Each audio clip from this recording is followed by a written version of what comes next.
Hello student, आज हम बात करने वाले हैं सिविक्स का एक इम्पॉर्टेंट टॉपिक जिसका नाम है प्राइम मिनिस्टर, प्रधानमंत्री।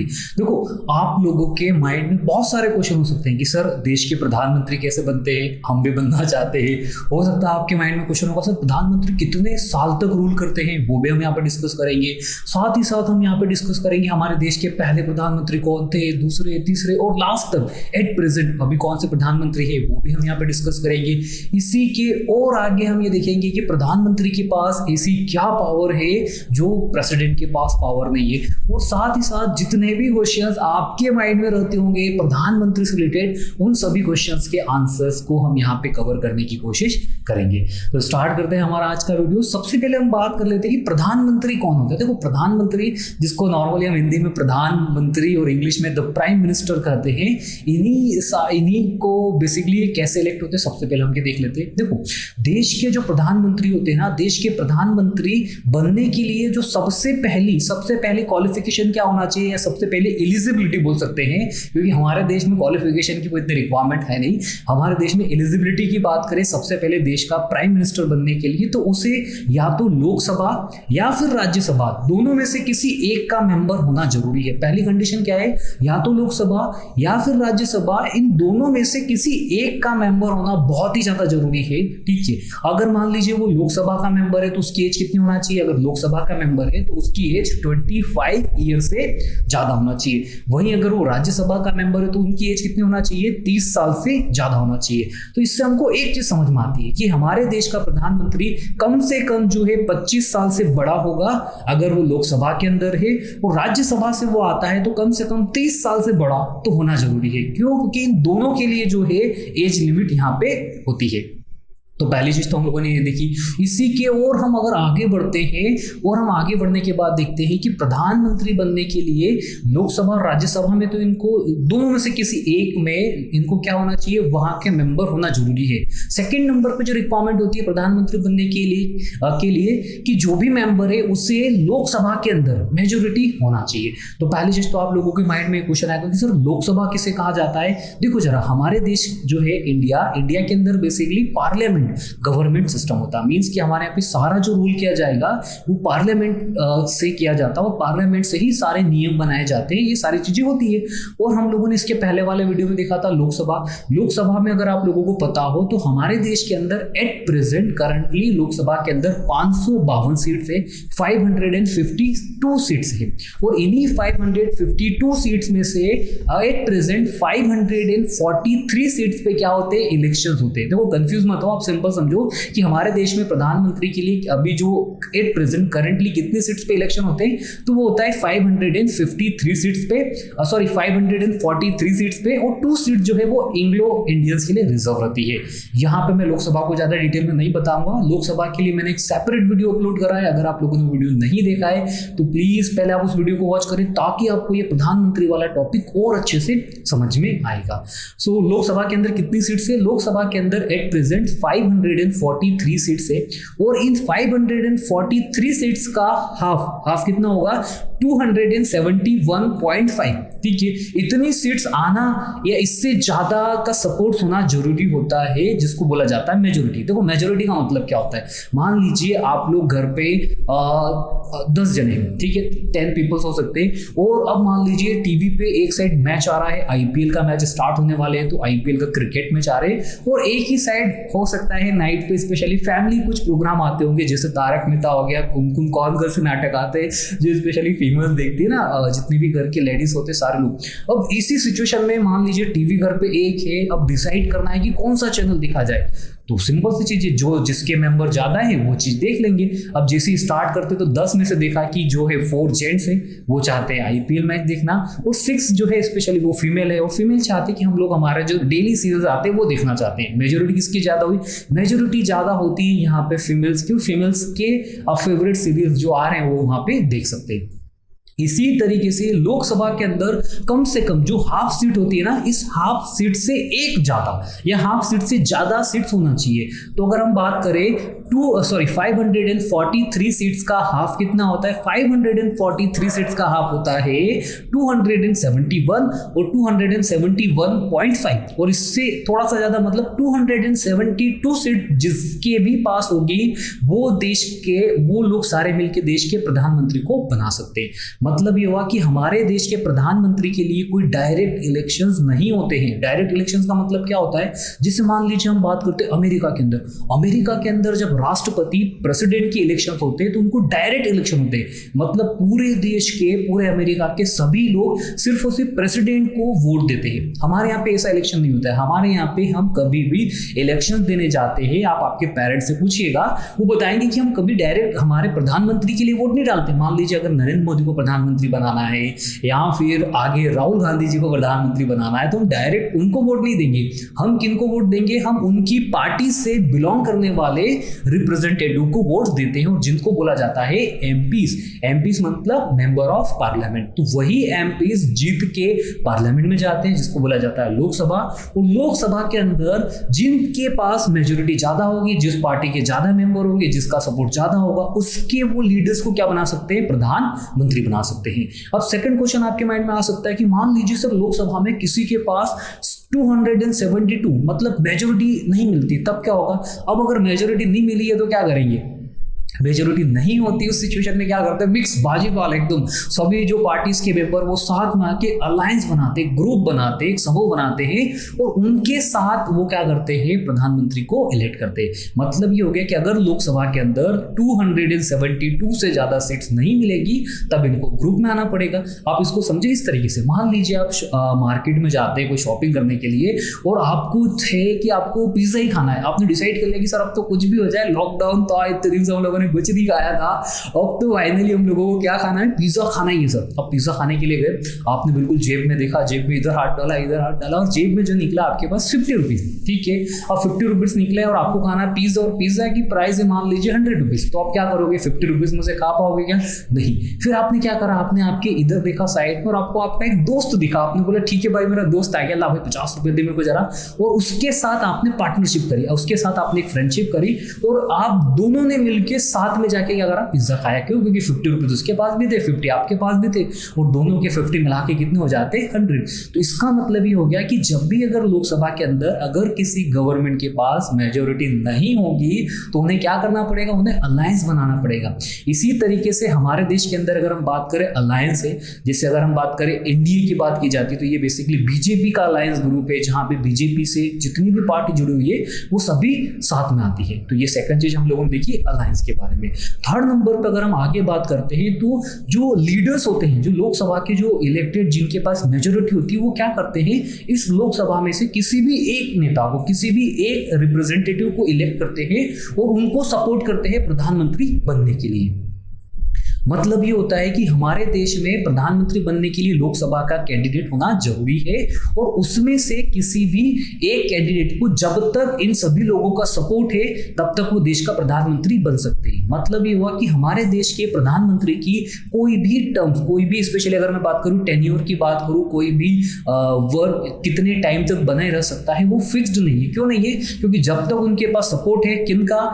लोकसभा के मेंबर्स का, एमपीज का सपोर्ट है, तब तक वो क्या बन सकते हैं? तब तक वो प्रधानमंत्री देश के रह सकते हैं। मतलब देश के प्रधानमंत्री 5 साल, 10 साल, 15 साल और 50 साल भी रह सकते हैं और हो सकता है तो 10 दिन भी रहें। क्यों ऐसा हो सकता है? क्योंकि जब तक उनके पास पार्लियामेंट के अंदर सपोर्ट है तब तक वो क्या बन सकते हैं? प्रधानमंत्री। पार्लियामेंट में उनके पास सपोर्ट नहीं है तो प्रधानमंत्री नहीं रह सकते। तो हमारे देश के प्रधानमंत्री बनने के लिए पार्लियामेंट का सपोर्ट होना जरूरी है। वो पार्लियामेंट में मतलब रिप्रेजेंटेटिव का सपोर्ट जब तक उनको है तब तक वो क्या बन सकते हैं? देश के प्रधानमंत्री। ठीक है, अब एक चीज और आपको समझ में आ सकती है कि हमारे देश के अंदर जो फाइनली जो सारे बड़े बड़े मेजर डिसीजन जो लेते हैं वो देश के प्रधानमंत्री ही लेते हैं। और देश के प्रधानमंत्री कौन बनते हैं? लोकसभा में। और लोकसभा में प्रधानमंत्री बनने के बाद क्या होता है? ये एक काउंसिल ऑफ मिनिस्टर, एक मिनिस्टर्स का ग्रुप बनाते हैं और ये सभी मिलके हमारे पूरे इंडिया पे, हमारे पूरे देश पे एक तरीके से रूल करने की कोशिश करते हैं। वो सारे डिसीजन, जो भी डिसीजन हो सकते हैं, बड़े बड़े जितने भी मेजर डिसीजन है, इंटरनेशनल पॉलिसीज हो गई, ट्रीटीज हो जाती है, सारी चीजें on the behalf of president, president के बिहाफ पे सारे डिसीजन यही लेते हैं और प्रेसिडेंट को एडवाइस देते हैं। देखो हमारे देश के अंदर जो प्रेसिडेंट है ना, प्रेसिडेंट कैसे काम करते हैं, तो हमारे देश के प्रेसिडेंट सिर्फ और सिर्फ प्राइम मिनिस्टर की एडवाइस पे काम करते हैं। मतलब देश के प्रेसिडेंट कोई भी डिसीजन नहीं ले सकते। देश में अगर कोई भी डिसीजन लेना है तो वो कौन लेगा, प्रधानमंत्री, और प्रधानमंत्री एडवाइस देगा किसको, प्रेसिडेंट को, प्रेसिडेंट वो डिसीजन जो है वो ले सकता है। तो हमारे देश के अंदर जो सबसे ज्यादा इंपॉर्टेंट जो पोस्ट हो जाती है, ऑफिशियली तो नहीं है लेकिन प्रैक्टिकली देखा जाए तो प्रैक्टिकली सबसे ज्यादा पावरफुल जो पोस्ट है वो कौन सी है, वो पोस्ट होती है प्रधानमंत्री की। तो ये चीज हम लोगों ने देखी कि राष्ट्रपति और प्रधानमंत्री मींस प्रेसिडेंट और प्राइम मिनिस्टर में से सबसे ज्यादा पावरफुल कौन होता है, तो इन दोनों में सबसे ज्यादा अगर देखा जाए पावरफुल वो होते हैं देश के प्रधानमंत्री, जिनको हम बोलते हैं प्राइम मिनिस्टर। ये चीजें देखी। इसके बाद हम और आगे बात करें, हम बोलोगे सर जब प्रधानमंत्री इतने पावरफुल है तो इनको सैलरी वैलरी मिलती होगी कि नहीं, कितना पैसा मिलता है काम करने के लिए। तो प्रधानमंत्री की बात की जाए तो प्रधानमंत्री को जो है देश में जो रूल करते हैं इनको पर मंथ जो है 2,80,000 मतलब 2,80,000 रुपए हर महीने इनको सैलरी मिलती है। वहीं अगर राष्ट्रपति की बात करें तो राष्ट्रपति को 5 लाख रुपए मिलती है प्रति महीना। राष्ट्रपति की बात करी जाए किनकी, वाइस प्रेसिडेंट की बात की जाए इन्हें 4 लाख मिलती है, 4 लाख मिलती है। अगर हम बात करें स्टेट गवर्नर्स की इनको मिलती है 3.5 लाख मतलब 3.5 लाख रुपए मिलती है। प्रधानमंत्री को इनसे कम और वो कितनी मिलती है, 2,80,000 रुपए प्रति महीना मिलती है। ये हो गई प्रधानमंत्री की सैलरी। और अगर हम आगे बात करते हैं प्रधानमंत्री के बारे में तो प्रधानमंत्री की सिक्योरिटी के लिए, सेफ्टी के लिए स्पेशली SPG कमांडर्स होते हैं जो इनकी सेफ्टी देते हैं। और अगर आप प्रधानमंत्री की गाड़ियां देखोगे, बाप रे बाप, अनबिलीवेबल, एक से एक गाड़ियां मिलेगी जो फुल ही प्रोटेक्टेड होती है, बुलेट प्रूफ प्रोटेक्टेड होती है। इवन इन पे बड़े वेपन से भी अगर अटैक किया जाता है तो शायद प्रधानमंत्री को कुछ ना हो, इस तरीके से प्रोटेक्शन के साथ ये व्हीकल होती है। एक से एक कंपनी, वो BMW हो सकती है, वो अगर हम बात करें ऑडी हो सकती है, तो अलग अलग कंपनीज की जो है प्रधानमंत्री के पास क्या होती है, गाड़ी होती है, जिसमें वो एक प्लेस से दूसरे प्लेस तक जाते हैं। अगर आपको गाड़ियों का बहुत शौक है तो मैं चाहूंगा कि आप बिल्कुल, अगर कुछ नहीं कर पा रहे तो देश के प्रधानमंत्री बने और प्रधानमंत्री बन के आप बिल्कुल इन सारी गाड़ियों में क्या है एंजॉय कर सकते हैं, एक जगह से दूसरी जगह भी जा सकते हैं। प्रधानमंत्री के बारे में और अगर मैं आगे बात करने की बताने की कोशिश करूं, प्रधानमंत्री का जो सबसे अगर इंपॉर्टेंट वर्क की बात की जाए तो देश के अंदर जितनी भी पॉलिसीज बनाने का या इवन जो पार्लियामेंट के अंदर गवर्नमेंट को रिप्रेजेंट कौन करेगा, तो गवर्नमेंट को रिप्रेजेंट भी हमारे देश के प्रधानमंत्री करते हैं। वो देश के प्रधानमंत्री ही सारी पॉलिसीज जो है सारी पॉलिसीज को डिसाइड करते हैं, किनके साथ मिलकर, काउंसिल ऑफ मिनिस्टर के साथ, और उन सभी को साथ में डिसाइड करके वो सारी पॉलिसीज भी देश के लिए बताते हैं। और अगर हम आगे बात करें प्रधानमंत्री के बारे में तो प्रधानमंत्री की मैं आपको और चीज बता देता हूँ कि हमारे देश जो सबसे पहले प्रधानमंत्री कौन है, तो हमारे देश के पहले प्रधानमंत्री थे जिनका नाम था पंडित जवाहरलाल नेहरू। और आप लोगों ने स्पेशली देखा होगा जब भी हम बाल दिवस, चिल्ड्रन डे जो सेलिब्रेट किया जाता है वो उन्हीं के स्पेशली बर्थ पे हम सेलिब्रेट करते हैं। सेकंड नंबर पे अगर हमारे देश के प्रधानमंत्री की बात की जाए तो वो वैसे एक्टिंग प्रधानमंत्री थे जिनका नाम था गुलजारी लाल नंदा। लेकिन गुलजारी लाल नंदा जो थे वो एक्टिंग थे, मतलब वो प्रधानमंत्री बने नहीं थे।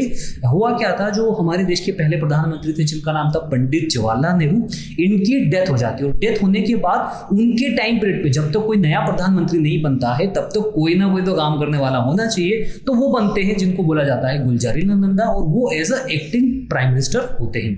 गुलजारी लाल नंदा के बाद देश के प्रधानमंत्री कौन बनते हैं, तो गुलजारी लाल नंदा के बाद देश के प्रधानमंत्री जो है वो जो सेकंड नंबर पे है जिनका नाम है लाल बहादुर शास्त्री। वो लाल बहादुर शास्त्री जी के बारे में तो क्या कहें यार, बेटा छोटे से छोटी हाइट के थे, लेकिन अगर आप बात करोगे करेज, बहादुर की बात करोगे तो ये अनबिलीवेबल। देखो जरा, इन्होंने एक तो सबसे फेमस जो नारा था जय जवान जय किसान दिया था, इन्होंने ही पाकिस्तान के ऊपर अटैक करा था जब पाकिस्तान ने हमारे इंडिया पे अटैक करा था 1965 में। तो इन्होंने तो बिल्कुल ऐसा अटैक करा कि पाकिस्तान के घर के अंदर घुस गए, पाकिस्तान में लाहौर तक चले गई सेना को लेके, और सिचुएशन तो ऐसी थी कि कुछ समय अगर नहीं रोकते तो शायद आज पाकिस्तान भी हमारे देश का हिस्सा होता। इतने बहादुर थे कौन, लाल बहादुर शास्त्री।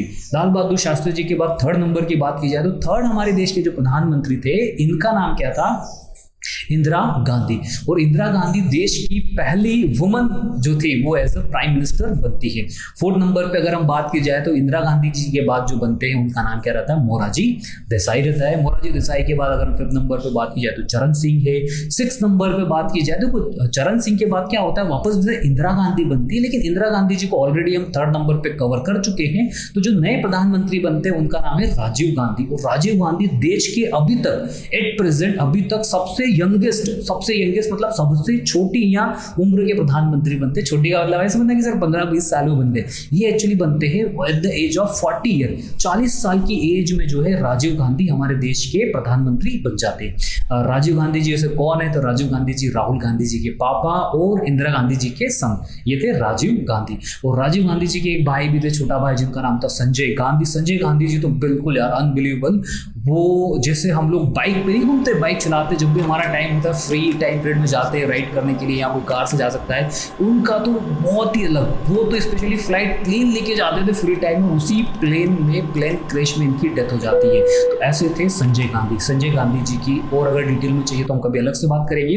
और आगे बात करते हैं तो राजीव गांधी जी जो है, राजीव गांधी जी के बाद क्या होता है, जो नेक्स्ट प्रधानमंत्री बनते हैं 7 नंबर पर, उनका क्या नाम है, उनका नाम है विश्व प्रताप सिंह के बाद अगर हम 8 नंबर पे बात करें तो इनका नाम है चंद्रशेखर है। ये चंद्रशेखर आजाद नहीं है, कंफ्यूज मत होना कि आप बोलेंगे चंद्रशेखर आजाद फ्रीडम फाइटर्स थे, और ये है सिर्फ चंद्रशेखर के बाद अगर हम आगे बात करें तो नेक्स्ट आता है पीवी नरसिम्हा राव हमारे देश के प्रधानमंत्री बनते हैं। और पीवी नरसिम्हा राव के बाद अटल बिहारी वाजपेयी जो है वो देश के प्रधानमंत्री बनते हैं। और यहाँ पे जब अटल बिहारी वाजपेयी देश के प्रधानमंत्री बनते हैं तो बहुत ही छोटा, बहुत ही कम टाइम पीरियड के लगभग 16-17 दिन के लिए बनते हैं, और उसके बाद इनकी सरकार गिर जाती है। जैसा कि मैंने आपको पहले ही बताया था कि हमारे देश के प्रधानमंत्री के लिए कोई भी टाइम पीरियड फिक्स नहीं है कि वो 1 साल रहेगा, 2 साल रहेगा या 5 साल। जब तक इनके पास मेजोरिटी है, जब तक बहुमत है बेटा, तब तक काम हो सकता है। जैसे जब तक आपके जेब में पैसा हो तब तक आप खर्च कर सकते हो, पैसा नहीं है तो कहाँ खर्च करोगे। एग्जैक्टली ऐसा ही, जब तक आपके पास मेजोरिटी हो कहाँ पे, लोकसभा के अंदर, तब तक आप प्रधानमंत्री बनो, और नहीं हो तो कुछ नहीं कर सकते। तो देश के सबसे कम टाइम तक प्रधानमंत्री कौन रहे थे, तो वो थे जिनका जो सबसे कम समय के लिए रह पाए थे वो थे अटल बिहारी वाजपेयी। और सबसे ज्यादा टाइम तक जो प्रधानमंत्री रहे, एक ही टर्म्स की बात की जा रही है, हाँ, वो कौन थे, वो थे पंडित जवाहरलाल नेहरू। लगभग पंडित जवाहरलाल नेहरू जो है 17 साल तक हमारे देश के प्रधानमंत्री रहे। आगे बात करते हैं पंडित जवाहरलाल नेहरू जी के बाद, अटल बिहारी वाजपेयी जी के बाद हम देखते हैं तो नेक्स्ट कौन बनते हैं, नेक्स्ट बनते हैं हमारे पास HD देवगौड़ा। 11 नंबर पे जो बनते हैं HD देवगौड़ा के बाद अगर हम बात करें तो कौन बनते हैं, इंदर कुमार गुजरल जो है वो बनते हैं हमारे पास नेक्स्ट। इनके बाद जो नेक्स्ट प्रधानमंत्री बनते हैं वापस, वो बनते हैं अटल बिहारी वाजपेयी। और आपको याद है जब जो कारगिल का जो वॉर हुआ था, जो अटैक हुआ था, और स्पेशली एक मूवी बनी थी परमाणु, जिसके अंदर वो स्पेशली किसका रॉकेट जो है, एटॉम वेपन्स का जो है वो टेस्ट करते, तो ये सब इन्हीं के टाइम पीरियड में होता, किनके, अटल बिहारी वाजपेयी पे। इसके बाद अगर हम बात करें तो नेक्स्ट हमारे देश के जो अटल बिहारी वाजपेयी जी के बाद जो प्रधानमंत्री बनते हैं उनका नाम क्या, उनका नाम है मनमोहन सिंह। ये लगभग 10 साल प्रधानमंत्री रहते हैं। और इनके बाद बनते देश के हमारे जो एट प्रेजेंट अभी प्रधानमंत्री कौन है, उनका नाम तो मैं आप लोगों को नहीं बता रहा हूँ, अगर आप लोगों को बता तो प्लीज कमेंट करके बता सकते हैं, और फोटो आप देख सकते हैं ये देश के कौन से प्रधानमंत्री है। तो इस तरीके से हम लोगों ने देखा है पूरे प्रधानमंत्री के बारे में कि हमारे देश में स्टार्टिंग से लेके तो अभी तक प्रधानमंत्री कौन कौन से हैं। साथ ही साथ हम लोगों ने यहाँ पे आज इस वीडियो में देखा था कैसे,